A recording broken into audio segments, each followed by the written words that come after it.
Whoa, layout change. Effort in my videos? Maybe? I'm trying something new just to give these things a bit more life. Let me know if this looks good for the video or if it's just sludge. So, timeline time. Now, I don't think it's going to come to surprise to anyone, but I absolutely love Secret of the Mimic.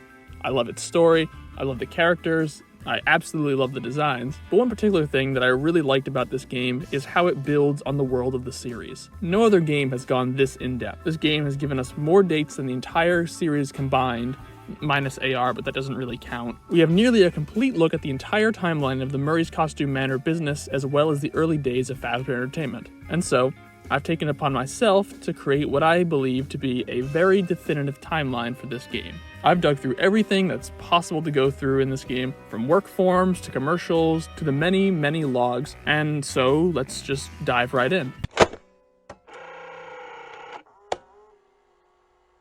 Now, before we can actually get into building our timeline, we first need to start actually squaring away the dates we have to work with. Our most abundant source of dates comes from the MCM order forms. These little pink sheets give us the exact dates that costumes were ordered from MCM. This not only gives us a time frame for when MCM was in business, but it also tells us when these characters were created and by whom. Starting on May 4th, 1973, the Mycellium Men Company places an order for their mascot suits. The plan was to pick them up on August 4th, but for some reason it gets pushed back to November.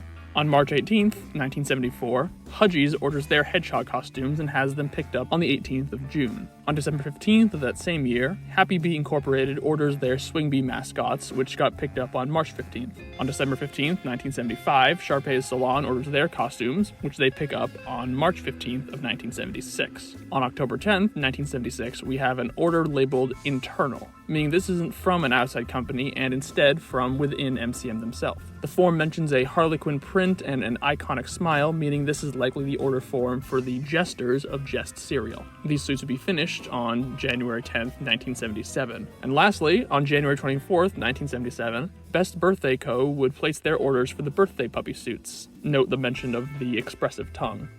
And would then pick them up on April 24th. Now, unfortunately, we don't have order forms for the other MCM suits like the Lyrical Lemurs, the Elephants, the Penguins, or the Lions, but we do get a pretty cohesive timeline for when MCM did business with these various companies, stretching at least into 1977. We also have dates from a few other documents. There's a note about Bring Your Child to Work Day, which is dated to April 23rd, 1974. We also get the date of Secret of the Mimic, thanks to the documents in Arnold's van, which placed the game on September 7th, 1979. We also have some incomplete dates. Thanks to the Chica's Party World documents, we know Chica's Restaurants was active at some point in the early 70s. Also, thanks to our good old friend the Urine document, we know the R&D floor was finished on July 21st in the 1970s, with Marco Salmon getting fired for urinating on equipment on July 24th. For reasons I'll get into later, all three of these incomplete dates fall before Fiona's death. The document also says Marco had been working for MCM for a decade, meaning MCM was up and running at least into the early 60s. We have two documents for MCM's gas and electricity, both showing overdue payments. MCM was billed by Green Hills Gas and Utility between May 1st and June 1st of 1975, and failed to pay Central Surge Electric Company on March 7th and June 15th, 1976. We also have the MCM net earnings chart and the Chica's Party World Blackboard. These both reveal some profit data and show us a couple of new years. We see MCM's profit stretching from 1965 to 1975,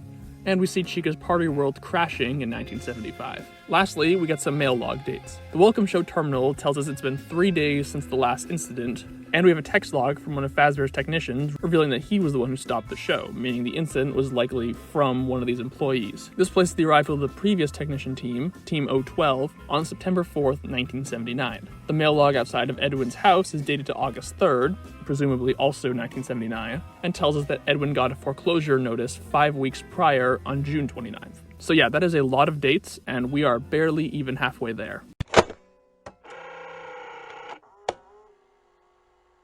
Now that dates with years are done, we've got some more incomplete dates to work with. We know David's birthday falls on December 6th, and that, according to those birthday tapes, he had 5 birthdays. We know Fiona's death falls sometimes before that, at the start of autumn, as she was helping to set up Fall Fest. We can also generally map out the timeline of some of Edwin's inventions. The earliest invention that we know of is his special linked cassette players, which became the basis for Mr. and Mrs. Helpful. He started working on this when his dad was still alive and when Fiona was brand new at MCM. I'm Fiona, and you are? Edwin Murray. This is my dad's place. But that doesn't matter. I heard you were a puppeteer, and I wanted to record your voice. We can assume most of the inventions around MCM were created after Edwin took over, which includes many of the Welcome Show Demotronics, Big Top, Jackie, alongside their respective showrooms and Big Top's dedicated carnival. We have a photo of a New Year's party showing Edwin and Fiona with the vacuum pet in the background. Given the lack of David, it can be assumed this photo was taken before his birth. Thanks to the birthday reels, we know the Clean-O-Vac was made before David's second birthday, and given the commercial shows a full Murray family, it's likely Edwin created it after David was born. His other inventions likely followed the Clean-O-Vac, with Edwin becoming obsessed with topping his last invention, only for them to all fail in one way or another. On David's first birthday, Fiona had just finished the Roxy puppet for the theater show, so we can assume Foxy and his crew were likely developed around that same time frame. We can also map out some other stuff that, while lacking an actual date, does have a clear chain of events. We know Edwin's father made MCM, and he also built the inventor house with Edwin's mother, meaning MCM very likely could have been around when Edwin was very young, with this being the house he grew up in. Edwin joined MCM as an adult, and eventually Fiona got hired too, which is where they first met. They're dating by the time Edwin's father dies and leaves Edwin the company, but they aren't married until after that, as Edwin's proposal message specifies that by that point, he is the one employing Fiona. Anyway, you're the most amazing artist and creator I've ever been lucky enough to employ. In a previous video, I concluded that they got married at Fall Fest, given the snow globe that appears on a statue of their wedding in Moon.exe. When Edwin inherited the company, it caused a huge explosion in production for all his inventions, but at the same time the company suffered due to him trying to do everything at once, with Fiona encouraging him to slow down and focus on one thing at a time. Ed, you're not going to want to hear this, but there's a lot of grumbling on the work floor. You have a lot of new ideas and new projects coming in, but the staff can't keep up with all your changes. Your creative energy is amazing, and I love you for it. But I think you need to step back a little and focus on one project at a time. David was born at some point, and we know he had 5 birthdays before his death. It's been proposed that he actually had 6, but I disagree with that theory. It relies solely on the art and the achievement, which is kind of questionable. And on top of that, there's genuinely no reason to hide one of David's birthdays, especially since it would literally just be a normal birthday. We have 5 tapes and 5 presents, so I think we should just go with the number that said more.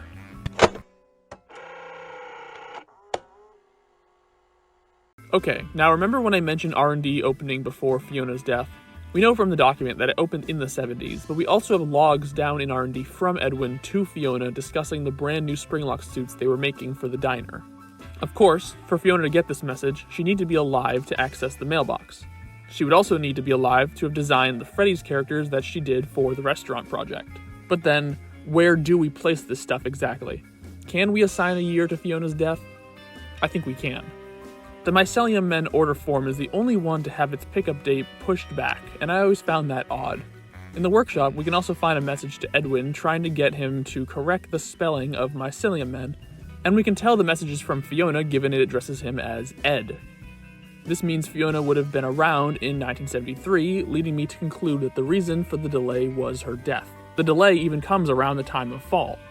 I believe Fiona's death at Fall Fest likely shut down MCM production for a little, and on top of that, the MCM net earnings chart shows a sudden dip near the end of 1973. With Fiona's death year settled, we can also place David's lifespan on our timeline. He died at the age of 5, 2 years after Fiona, meaning he was born in 1970 and died in 1975. At some point in 1974, Edwin would develop M1, combining several ideas from his past inventions in creating David's robot best friend. However, while down in the tunnels, Edwin would hear echoes of Fiona and record it on the 4625 frequency, and this would end up causing M1 to lock into the personality of Fiona. It's around this time I think Edwin started shutting down work in the tunnels. Originally, Basement 2 was home to a wood shop, but Edwin suddenly had the place cleared out and fired anyone who asked questions about it. I suspect this had something to do with him wanting to keep people from finding out about Fiona. For David's 4th birthday, he would make a playground outside the loading dock and leave M1 to celebrate with him. We have some drawings of that 4th birthday in the Storytime showroom, meaning the place was probably still up and running at that point. After the birthday, probably in 1975, the giant Sleepy Moon statue would fall through the floor and all the way into Basement 1. Around that same time, Edwin also got a bit of pushback from his lawyers over the playground, but he dismissed it. Look, I get your concerns. I do. But they're all just groundless. This is the perfect spot for David's playground. I can watch him play while I'm loading and unloading freight, and he'll be under watch at all times. The loading dock is like 200 feet away, and there's a fence and everything. So then we get to 1975. On Monday, December 1st, Edwin announced he was hosting a surprise party in the admin wing, and he took over the main conference room. For the next few days, a few of the admins were messing around with the door code until Saturday, December 6th, when David's birthday party was hosted. Edwin left David outside on the playground, and David had ended up wandering out into the loading dock, where he was run over. After that, we don't really have the exact timeline for the development of M2, but we do know that at some point after David died, M1 started pushing Edwin to build another mimic. At some point, Edwin shut down all work on the parade floats, potentially due to the loading dock's connection to David's death, and it said that he had shut himself into his office talking to that thing, likely M1. Edwin tries and fails multiple times to create a successful M2, but eventually, Edwin gets fed up with having a fake David and lashes out at M2, damaging and abandoning it. We find the audio log for this in the basement, which leads me to believe it happened down there. Now, we also have a text log about an employee named Bob going missing in the tunnels, as well as a message from Edwin about sudden power surges. Attention all personnel, the power surges have become more frequent. Please use extreme caution when venturing down into the tunnels. I believe that this was the result of the White Tiger manifesting in the basement and attacking anyone who went down there. Now, we know that eventually M1 convinces Edwin to build the Mix's cradle, but the reason she cites for why it must be built is that it will keep people safe. This means that at some point before MCM shut down and Edwin went missing, M2 was actively harming people. It somehow got reactivated and fixed up enough to the point where it could start causing problems, leading to M1 having to step in and develop the cradle. In my Moon.exe theory video, I concluded that Mixus was used to imprison M2 in David's bedroom, where it would remain trapped for some time. However, M2 would eventually be let out after Edwin, who was fed up with M1 pushing him to make another David and sounding like his wife, shut down the Cradle.exe program, cutting M1 off from the main house and freeing M2. From there, M2 would take its revenge on Edwin, trapping him in his own office and taking up some of its own experiments, which eventually led to that explosion that Edwin was trapped in. Now, I don't have the exact years for most of these M2-related events, but given MCM was still running well enough in 1977, I'd say it probably went down more close to 1978 or even into early 1979.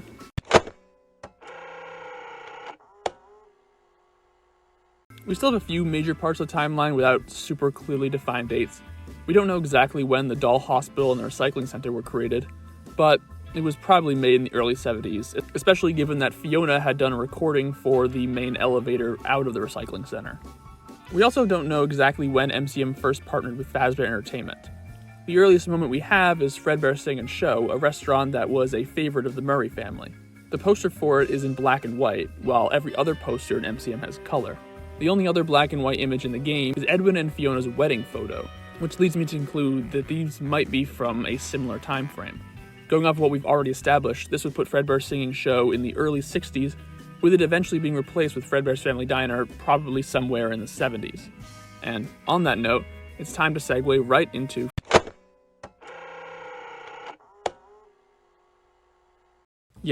these guys. While MCM is a titan of a company and chock full of its own stories and lore, it's all been set up for the real focus of this story, Fazbear Entertainment. Now, Fazbear's exact start isn't really clear to us, but we know it rose to power in the 70s and eventually came to eclipse everything that once was MCM. Fazbear Entertainment started, to our knowledge, with Fredbear's Singing Show, which involved a partnership with MCM. We know that Edwin and Henry were once close friends. MCM would partner with Fredbear's Family Diner in the 70s, creating posters, costumes, and toys for the company, as well as Springlock suits. Eventually, Fazbear would start pushing to expand, leading to the development of new branches of the company. Among these branches were the Fazbear Foods Company and potentially Chica's restaurants, but their main brand continued to be Fredbear. So, in the early 70s, they contracted MCM with a huge project, developing an entire restaurant. This is what caused the R&D floor to be developed, and was the beginning of the end for MCM. At first, Edwin continued working for Fredbear's Family Diner, developing his safer Springlocks and creating new versions of Fredbear and Spring Bonnie, which he sent to the diner. Fazbear had Edwin create a Springlock band for the original restaurant project, featuring Monty and Bub, but later decided to change their plans. While Edwin's Springlock suits are a lot safer, There is also mention of them having other weird behaviors, and I suspect these issues led Henry and William to move away from an all-Springlock band. Edwin wasn't too happy about having to make brand new robots, but we know he still went along with it, with Fiona continuing to help design the band members. But after Fiona died, Fazbear decided to change their minds again, sending Edwin brand new animatronics for him to make. We don't know for sure what they are, but it's probably either the classic designs or the Unwithereds. But Fazbear Entertainment isn't just stopping at making Edwin change some robots. No, there's a far more sinister plan in the background, orchestrated by everyone's favorite serial killer.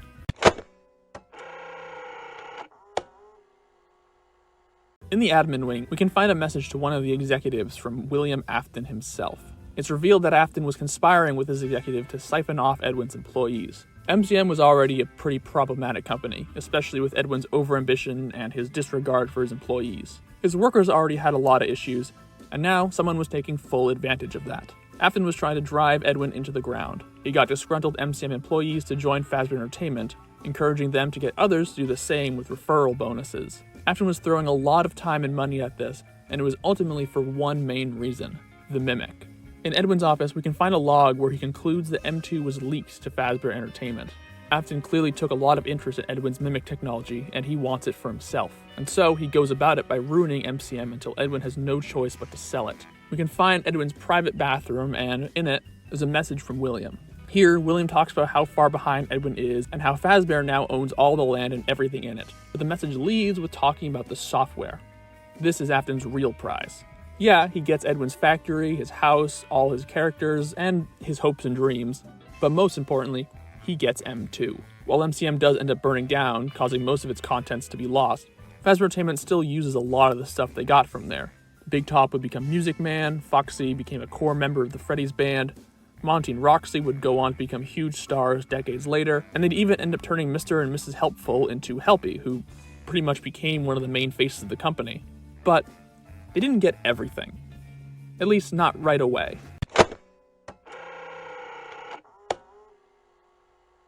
In the workshop, we can find a log titled, "We Need to Go." Me and Stan are out of here. It's time to jump ship before things get ugly. I have a bunch of Fiona's character patterns and Stan is taking what he can. Join us. With everything we know about the restaurant project, we can start our own machine shop. Given both the mention of things getting ugly for the company and the restaurant project, this note was likely made in the final few years of MCM. But why am I focusing on this? It's because of the name mentioned here. Stan. We have a guy named Stan using characters from MCM to make his own machine shop. Stan's budget tech was first introduced in Pizzeria Simulator, and since then, its characters have popped up all over the series. Nearly all of these characters have their roots in MCM. The Jugband Hippo became Mr. Hippo, the female frog became Happy Frog, one of those orange elephants became Orville, and even that cowboy pig was likely the basis for Pig Patch. We also have a poster of Candy Kid at MCM, meaning that too was probably stolen. Stan and his unnamed conspirators seemingly stole these designs and ran off to make their own animatronic company. The departure of most of the Jugband characters is also why Monty ends up as a one-man Jugband. All his other bandmates were taken by Stan and he was left behind. The actions of these employees, as well as those who jumped ship, would lead to Edwin firing basically all of his admins, further worsening MCM's state. Now, there's just one main thing left to talk about, something I brought up near the beginning of this whole video, the MCM net earnings chart. This, at least to me, helps solidify most of what I've speculated about regarding the timeline. We see MCM was operating very early in the 1960s, as they already have a fair bit of money in 1965. However, we see that at this point the profit has dipped below the red line, and I think this is marking Edwin's takeover of the company. Edwin struggled to live up to his father's legacy, and his ideas cost the company a lot in the early days. However, we see the profits rising in the early 70s, which coincides with where I placed the invention of the highly successful Clean-O-Vac, followed by a sharp dip in 1972 as Edwin tried and failed to replicate its success with other faulty inventions. Then, MCM reaches its all-time peak in the middle of 1973, which is where I placed the Fazbear project going into full swing, only for these profits to immediately start going down after Fiona dies. From there, it's a steady decline as Edwin starts becoming more reclusive and demanding, further damaging the company until its eventual collapse. And now that we have everything laid out, I can finally string together a complete timeline. Starting probably somewhere in the 1940s, Murray Co. and Murray's Costume Manor would be founded by Murray Sr., and the Inventor House would be constructed. In the early 1960s, Marco Salmon is hired, Edwin and Fiona meet, and then near the end of 1964, Murray Sr. dies. In 1965, Edwin begins leading the company.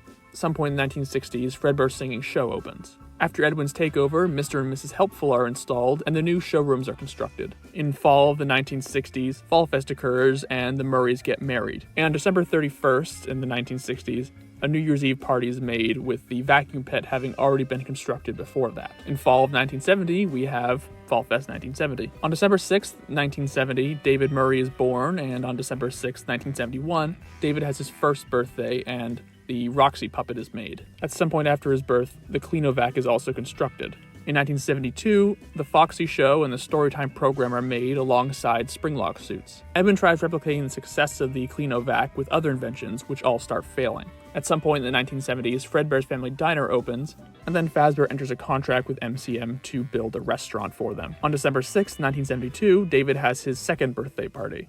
At some point in the 1970s, Chica's Restaurants and Fazbear Foods starts, and then Chica's Restaurants contracts MCM, and after Fiona develops their stuff for them, Chica's Party World opens. Also in the 70s, the Doll Hospital gets constructed, and Roxy gets promoted from a side character in the pirate show to her own character as Rodeo Roxy. Another point in the 1970s, Edwin asks Fiona to record elevator repair tapes for the showroom elevator as well as for the recycling center elevator. On May 4th, 1973, Mycellium Men contracts MCM to make their suits. Fiona messages Edwin about the spelling errors, and the Mycellium Men toys are made. On July 21st, 1973, R&D is finished and Marco Salmon urinates during a party. On July 24th, 1973, Marco gets fired. After R&D is opened, the new Springlock suits are constructed in R&D and sent to Fredbear's. Fiona then designs new characters for Freddy's, which gets scrapped and then replaced with non-Springlock designs. In fall of 1973, Fiona dies in the Fall Fest fire. On November 4th, 1973, the Mycellium Men suits are picked up. And then on December 6th, 1973, David has his third birthday.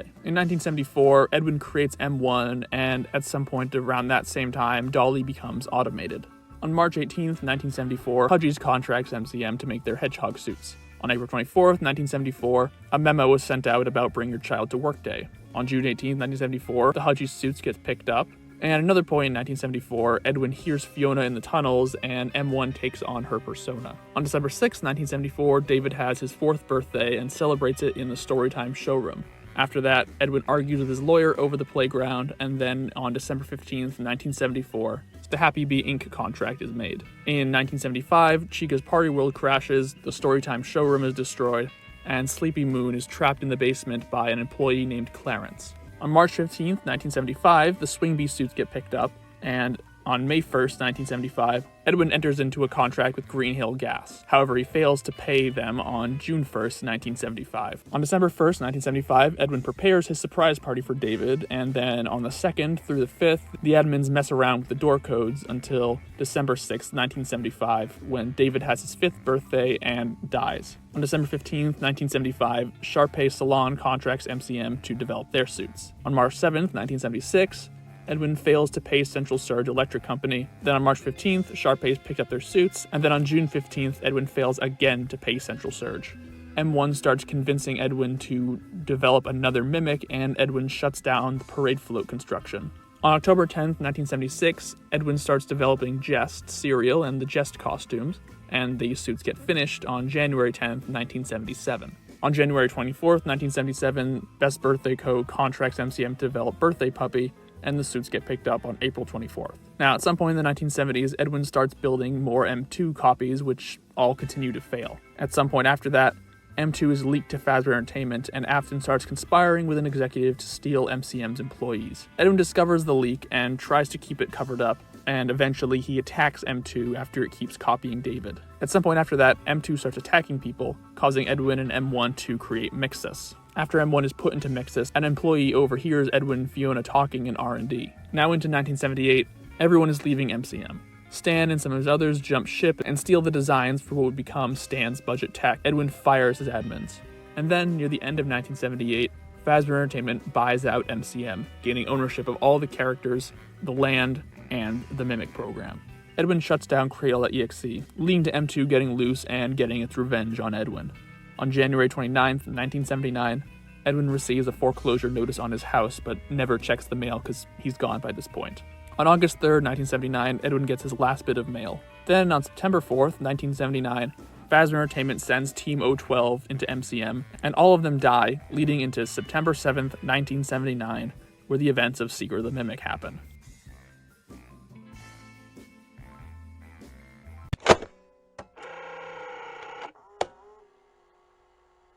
And I guess that's pretty much everything.